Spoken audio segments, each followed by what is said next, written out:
There's a line most people never cross, not because they can't, but because they quit right before everything changes. That line sits at around $20,000 in savings. Most people look at $20,000 and think it's not enough. Not enough to retire on. Not enough to be wealthy. Not enough to matter. And they'd be right, in a way. $20,000 won't make you rich overnight. But what they don't understand is that $20,000 is where the entire game transforms. It's where arithmetic becomes your friend instead of your enemy. It's where time starts working for you instead of against you. And it's where most people give up, right before the breakthrough. The gap between staying financially stuck forever and building real wealth is smaller than most people realize. It often comes down to reaching this threshold. Not because 20,000 is a magic number that solves all your problems, but because of what happens psychologically and mathematically once you cross it. Let me tell you what nobody in the financial industry wants you to know. They need you to believe that wealth building is complicated, that you need fancy products, expensive advisors, and complex strategies. But the truth is simpler and harder than that. Wealth is arithmetic. Just arithmetic. And the arithmetic shows that everything starts working differently once you cross a certain threshold. Understanding why this threshold exists, what changes when you reach it, and why most people sabotage themselves right before the breakthrough might be the most important financial lesson you ever learn. Here's what most people get wrong about money from the very beginning. The early stages of wealth building are brutally, painfully slow. You save a few $100s and it just sits there, doing almost nothing. Then you add more, and the pile grows at a pace that feels almost insulting. Around you, other people are buying things. They're taking vacations, upgrading their cars, living what looks like a better life. And you start wondering if you're the fool. You start questioning whether all this sacrifice is worth it. You look at your account balance and think about how long it would take to become wealthy at this pace, and the math looks hopeless. This is where most people quit. Right here. Right at the moment when everything feels pointless. What escapes them is that they're standing at the base of an exponential curve. The early part of that curve appears nearly flat, like nothing is happening. But the curve isn't actually flat. It's waiting. And quitting now means never seeing what happens next. Let me give you some simple arithmetic that's worth understanding. The elementary mathematics of compound interest is one of the most important models on Earth. Yet most people either don't understand it or don't believe it until they see it working in their own lives. Suppose you manage to save $400 a month. That adds up to $4,800 a year. At the end of year one, with a modest return, you might have around $5,000. You sacrifice for an entire year. You brown bag your lunches, you skip vacations, you drive the old car, and all you have to show for it is $5,000. This is where weak-minded people give up. They look at that $5,000 and calculate how long it would take to become wealthy at this pace, doing the math wrong because they think linearly. If saving $5,000 takes a whole year, they tell themselves, then saving $100,000 will take 20 years, and by then they'll be old. So what's the point? The thinking is exactly backwards. And this error, this fundamental misunderstanding of how compound growth works, keeps more people poor than any economic system, any unfair boss, any rigged game you want to blame. The first $20,000 is where everything changes. Not because 20,000 is some mystical sum, but because of what happens both psychologically and mathematically once you cross that line. While Munger famously spoke about the $100,000 milestone being the hardest, the principles he described about compound growth suggest that meaningful shifts begin to occur even earlier, around the $20,000 mark, when the mathematics of compounding start becoming visible and psychologically meaningful. Psychologically, you stop feeling like a person who can't save money. Your entire identity shifts. You have proof, real proof, that you can do this. A cushion exists that lets you sleep at night. Options you didn't have before suddenly appear. You're no longer one car repair away from disaster. You're no longer living paycheck to paycheck, hoping nothing goes wrong. This psychological shift is massive. It changes how you see yourself. It changes how you make decisions. It changes your relationship with money from one of scarcity and fear to one of possibility and control. Mathematically, your money starts working in ways you can actually see. Even a modest return on $20,000 generates $1,000 to $2,000 a year without you lifting a finger. That's not life-changing yet, but it's visible. It's real. And it compounds. Here's the part people dramatically underestimate.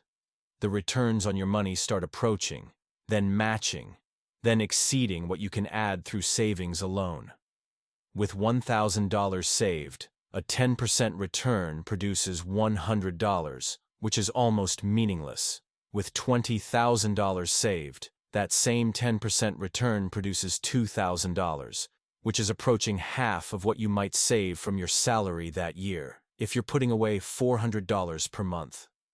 $50,000 in savings means the return hits $5,000. And now your money contributes as much as you do.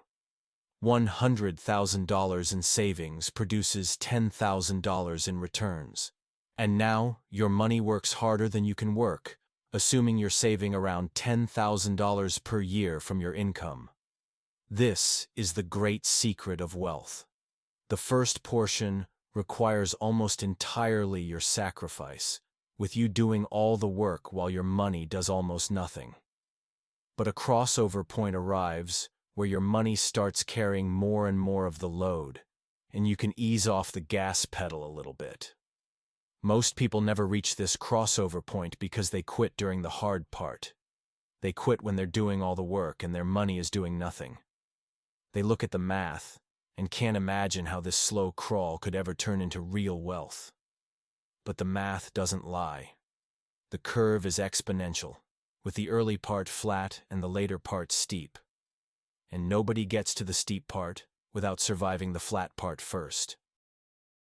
Mental errors trap people in poverty, and understanding them is worth your time. The first error is impatience. As Charlie Munger observed, great investing demands a lot of delayed gratification. If you didn't get the deferred gratification gene, you've got to work very hard to overcome that, he noted. Most people cannot sit still and cannot wait. They see neighbors buying boats and taking cruises, and something inside them breaks. Missing out becomes an obsession. So they spend their seed corn to feel better today, and guarantee their poverty tomorrow. The arithmetic of patience is brutal. In the early years, you're saving $400 a month and watching your account grow by tiny increments while the world around you screams at you to spend. Advertisements hit you thousands of times a day. Your coworkers talk about their new cars. Social media shows you carefully curated images of people living lives you can't afford. And something in the human brain interprets all of this as evidence that you're falling behind, that your sacrifice is pointless, that you should just enjoy life now because tomorrow isn't guaranteed anyway. This is where most wealth-building attempts die. Not from bad investments, not from market crashes, but from the simple inability to wait. The person who could have been wealthy at 60 is broke at 60 because they couldn't tolerate being less flashy than their neighbors at 35. Consider Mozart. He became one of the most famous composers in the world, creating music that continues to be performed centuries later. Historical records show he earned what would have been considered substantial income for his era. By the 1780s, sources suggest he was earning around 10,000 florins annually, placing him among Vienna's highest earners. Yet despite this considerable income, Mozart died deeply in debt. Here was a man with extraordinary gifts, earning more than most of his contemporaries. And none of it mattered because he consistently spent beyond his means. Whether through expensive lifestyle choices, supporting his wife's medical treatments at costly spas, or what some historians believe may have been gambling, the pattern remained the same. Money left faster than it came in. If Mozart couldn't get away with this behavior, what makes you think you can? The uncomfortable truth is that your income level has almost nothing to do with whether you build wealth. High earners go broke all the time because they simply scale up their spending to match or exceed whatever they bring in. A person earning $50,000 who saves $5,000 a year will end up wealthier than a person earning $200,000 who saves nothing. The arithmetic doesn't care about your job title or your tax bracket. The second error is envy. As Charlie Munger put it, the world isn't driven by greed, but by envy. And envy destroys more financial plans than any market crash. You have a good plan. You're saving money. You're making progress. And then you see someone else getting richer faster than you. Suddenly your plan feels inadequate. So you start taking stupid risks to catch up, spending money to prove you're not falling behind, destroying yourself trying to match people who might be destroying themselves too. What makes envy particularly dangerous is that it attacks people who are actually succeeding. You don't need envy to destroy someone with no plan and no discipline. Those people will fail anyway. Envy reserves its worst damage for the person who was doing everything right, until they looked sideways and saw someone else pulling ahead. The neighbor with the new car might be financing it at 18% interest. The colleague who just bought the bigger house might be one layoff away from foreclosure. The friend who seems to be getting rich quick on speculative investments might be about to lose everything. You don't know their real situation. But envy doesn't care about reality. Envy only sees the surface. And the surface is designed to deceive.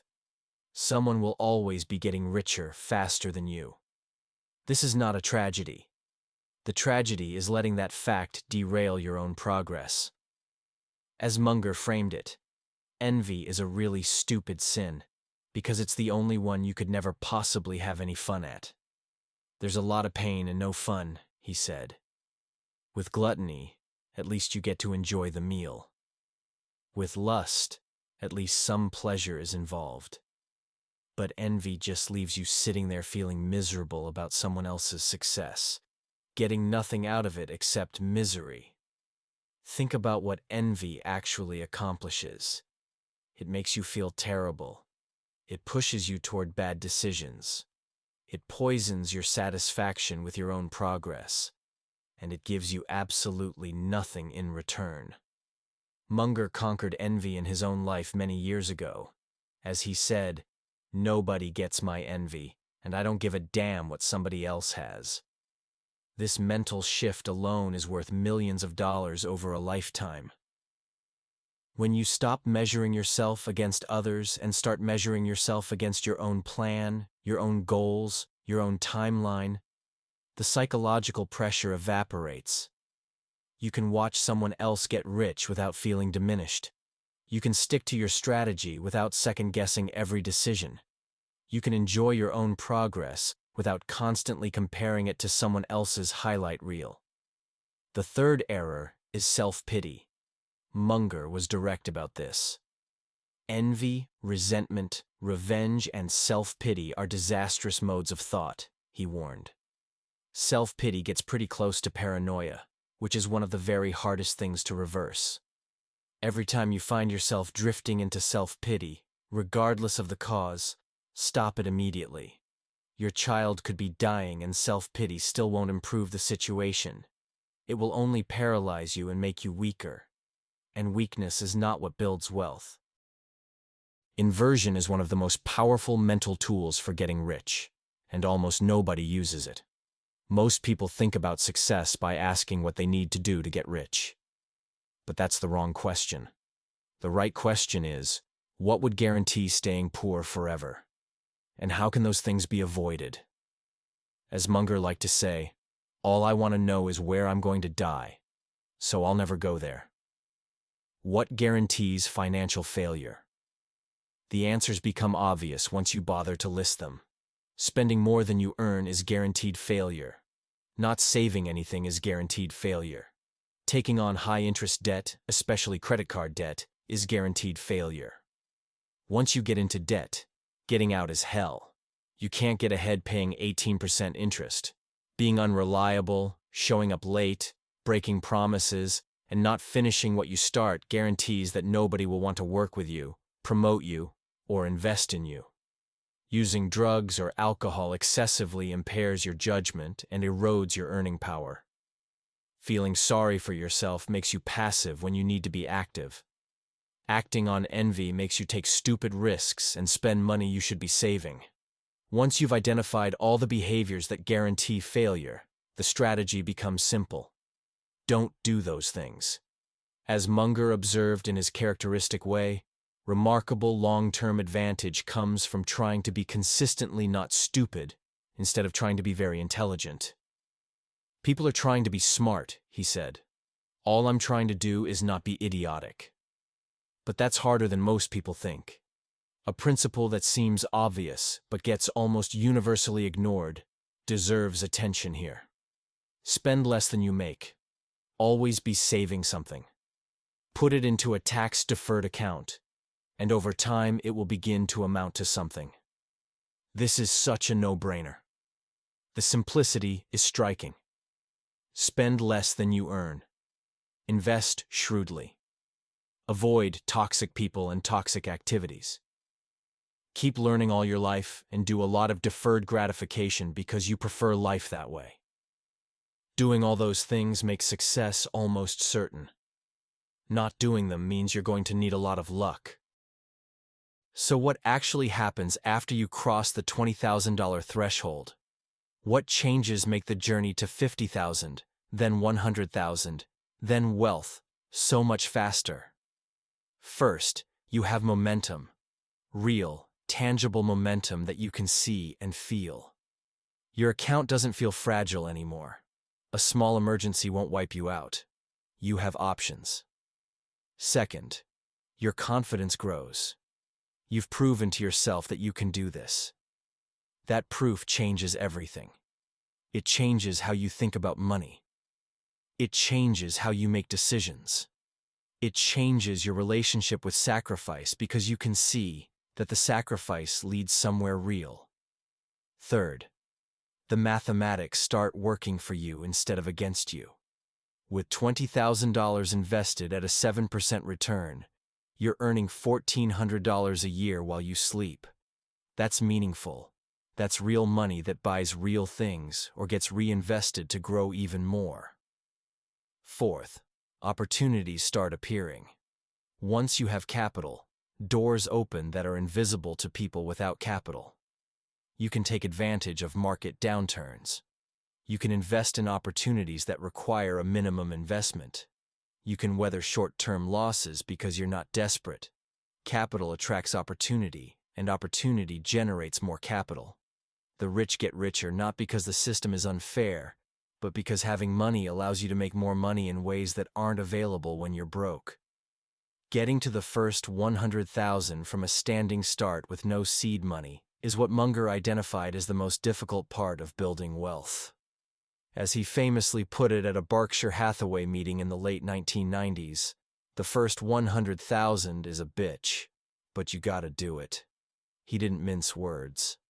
I don't care what you have to do, he said. If it means walking everywhere and not eating anything that wasn't purchased with a coupon, find a way to get your hands on $100,000. His point was clear. This milestone matters because of how the mathematics shift. The journey from $20,000 to $100,000 moves faster than the journey from 0 to $20,000. And the journey from $100,000 to $1 million accelerates further still. This is the power of the exponential curve. This is why patience matters so much in the early stages. This is why quitting before 20,000 means giving up right before everything gets easier. Research into compound growth patterns shows a striking pattern. If you're saving $10,000 per year with a 7% return, reaching your first $100,000 takes roughly 7.8 years. But your second $100,000? That takes only about 5.1 years. Your third 100,000? Even faster. Each increment accelerates because you're responsible for contributing less while your invested money contributes more. The more money you have invested, the more the returns from that money become responsible for earning your next milestone.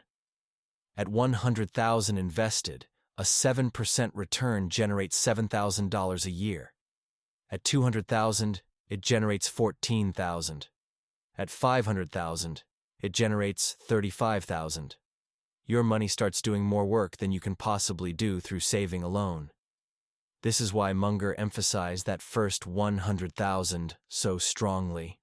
You really need to do whatever it takes to get there, he would say. And crossing 20,000 is the critical waypoint that tells you you're on track, that you can do this, that the flat part of the curve won't last forever.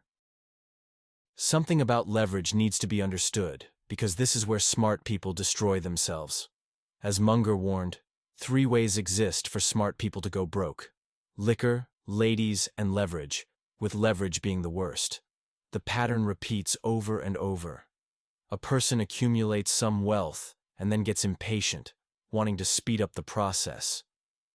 Borrowing money to invest follows, along with buying stocks on margin and taking on debt to purchase real estate they can't really afford. For a while, it works beautifully because leverage magnifies gains, and they feel like geniuses. Then something goes wrong. The market drops. A tenant doesn't pay.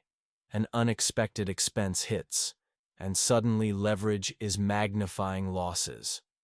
A margin call arrives, forcing them to sell at the worst possible time. And everything is lost. Munger and Buffett understood this risk deeply. As Munger put it, a slight chance of catastrophe always exists when you own securities pledged to others. Warren and I have always been what he called chicken, about buying stocks on margin. That's not cowardice. That's arithmetic.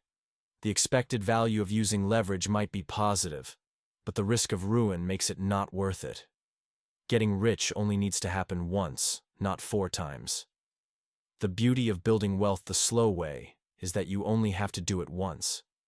Getting there without leverage and without catastrophic risks means nobody can take it away from you. But trying to get there faster by borrowing might force you to start over multiple times. And each restart comes with less time for compounding to work because you're older. Earning power deserves discussion because saving money is only half the equation. As Munger emphasized in his 2007 USC Law School commencement address, the safest way to get what you want is to try to deserve what you want. It's such a simple idea, he said. It's the golden rule. You want to deliver to the world what you would buy if you were on the other end. Earning more requires becoming more valuable. Developing skills that people will pay for. Becoming reliable, knowledgeable, and capable. And learning must continue forever. Munger emphasized this point throughout his career. People constantly rise in life who are not the smartest, and sometimes not even the most diligent, he observed. But they are learning machines. They go to bed every night a little wiser than they were when they got up. Over a long run, that makes all the difference. Munger was emphatic on this point. Wisdom acquisition is a moral duty, he said, not something you do just to advance in life. Lifetime learning is mandatory. Without it, you're not going to do very well. You will not get very far in life based on what you already know. He had a striking observation about successful people. In my whole life, he noted, I have known no wise people over a broad subject matter area who didn't read all the time. None. 0. The amount Warren Buffett reads would amaze you, he would say. And the amount I read would too. My children laugh at me because they think I'm a book with a couple of legs sticking out. If you're sitting there with a small salary thinking you're stuck, understand this. Your salary today is not your salary forever, but it will be your salary forever if you stop learning. Continuing to learn and becoming more valuable increases your earning power. As your earning power increases, your ability to save increases. And as your saving increases, compounding takes over. This creates a virtuous cycle. Learn more, earn more, Save more, compound more. Each element reinforces the others, but it all starts with the decision to keep learning, to keep growing, to keep becoming more valuable. Patience is where most people fail even after they start building capital. As Munger put it plainly, the big money is not in the buying or the selling, but in the waiting. Most people cannot wait because they want to trade, want to feel active, want to believe they're doing something. Buying and selling constantly follows, along with paying fees and commissions, paying taxes on short-term gains, and interrupting the compounding process that would have made them wealthy if they had just sat still. Munger described this approach as sitting on your ass. He pointed out that it means paying less to brokers, listening to less nonsense, and if it works, the tax system gives you an extra 1, 2, or 3 percentage points per year. That extra few percentage points from doing nothing might not sound like much, but over decades, it's the difference between comfortable wealth and life-changing wealth. The first rule of compounding is never interrupt it unnecessarily. Every time you sell an investment that's working, you pay taxes. Every time you pay taxes, you have less capital compounding. Every time you have less capital compounding, you end up with less money at the end. Simple arithmetic governs all of this, but people keep getting it wrong because they can't sit still. Buffett and Munger's favorite holding period is forever. When they own portions of outstanding businesses with outstanding managements, they hold them. They don't sell because the price went up. They don't sell because something else looks attractive. They hold. This patience, this ability to do nothing when nothing is the right thing to do, is one of the most valuable skills in investing. And it's one of the hardest to learn because everything in our culture tells us to act, to do something, to make things happen. But in investing, often the best thing to do is nothing at all. So where does this leave you? If you're starting from zero or close to it, what should you do? First, accept that the beginning will be hard. It will feel slow. It will feel pointless at times. Accept this as the price of admission. Everyone who built wealth went through this. There's no shortcut around it. Second, set $20,000 as your first major milestone. Not because it makes you wealthy, but because it's where things start to shift. It's where the mathematics start working for you. It's where your psychology changes. It's where momentum begins. Third, automate your saving. Pay yourself first, every single time you get paid. Make it automatic so you don't have to rely on willpower or discipline every month. The money moves before you see it, before you can spend it, before you can talk yourself out of it. Fourth, live below your means and keep living below your means even as your income grows. This is the key that most people miss. They earn more and immediately spend more. Their lifestyle inflates to match their income, and they never get ahead. The path to wealth is earning more while spending the same, or even less. The gap between what you earn and what you spend is where wealth comes from. Widen that gap as much as you can. Fifth, avoid debt like the plague. High-interest debt is financial poison. It works against you the same way compound interest works for you. Every dollar you pay in interest is a dollar that can't compound for your benefit. Sixth, ignore everyone else's financial situation. Their new car, their vacation, their house, their lifestyle means nothing to you. You don't know what they can actually afford. You don't know what debt they're carrying. You don't know if they're happy or miserable. Focus on your own plan. Measure your progress against your own goals. Compete with yourself, not with others. Seventh, keep learning. Read books. Listen to people who built wealth. Study the principles. Understand the mathematics. Knowledge compounds just like money does. Eighth, be patient. Real wealth takes time. It takes years. It takes longer than you want it to take. Accept this and stay the course anyway. You might be thinking that this all sounds reasonable, but the world has changed. It's harder now than it used to be. And you're right. It is harder now. More competition exists. The opportunities from decades ago don't exist in the same form today. Housing is more expensive. Education is more expensive. Healthcare is more expensive. Getting rich will be harder for the present generation, because there's more competition and you have to get better and better or you will lose. But harder is not impossible. Harder just means trying harder and working harder.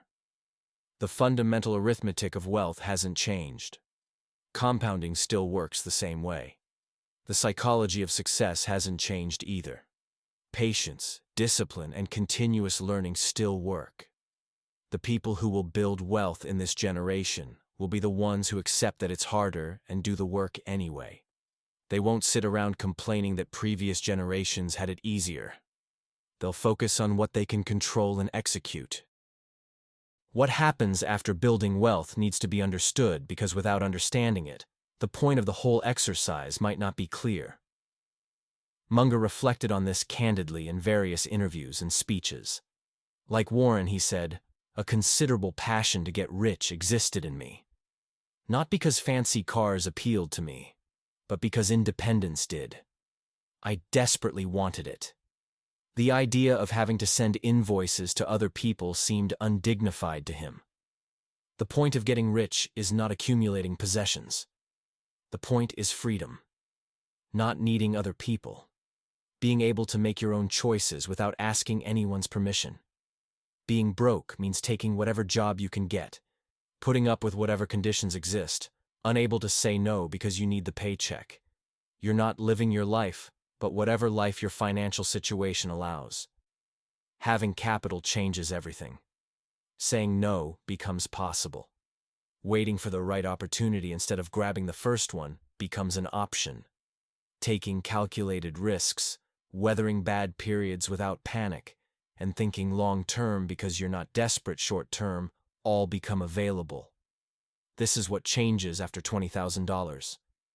Not just the math, but your whole relationship with life starts to shift. Being a victim of circumstances ends. Being the author of your own story begins. If you want to carry one message from everything here, let it be this.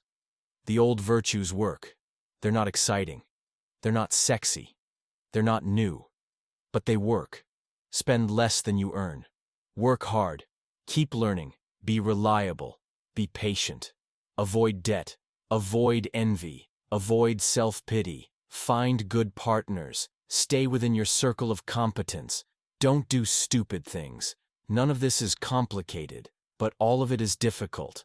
The difficulty lies not in understanding what to do, but in actually doing it day after day, year after year, when the progress is slow and the temptations are constant.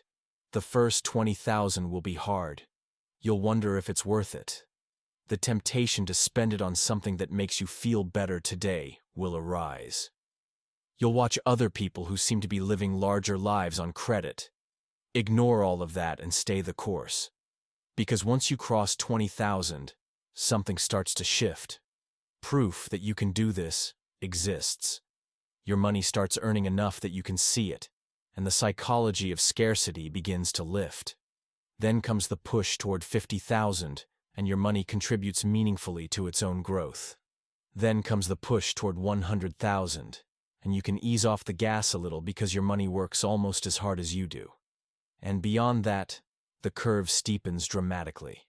Your money works harder than you ever could. And financial freedom waits. But none of it happens without surviving the flat part of the curve. None of it happens without crossing that first $20,000 threshold. Understanding both the power of compound interest and the difficulty of getting it is the heart and soul of understanding wealth. Now you understand. The question is what you're going to do about it. If anything you really want to accomplish exists in your financial life, don't wait. Time is the essential ingredient in compounding. Every year you delay is a year of growth you'll never get back. Start now. Save something. Avoid stupidity. Keep learning. Be patient. The first 20,000 is waiting. And once you get there, everything changes. If you found value in this today, I'd love for you to hit that like button and subscribe to the channel. We're building a community of people who understand that financial wisdom isn't about getting rich quick. It's about building wealth that lasts. And every week, we're diving deep into the principles that actually work. Until next time, stay wise with your money.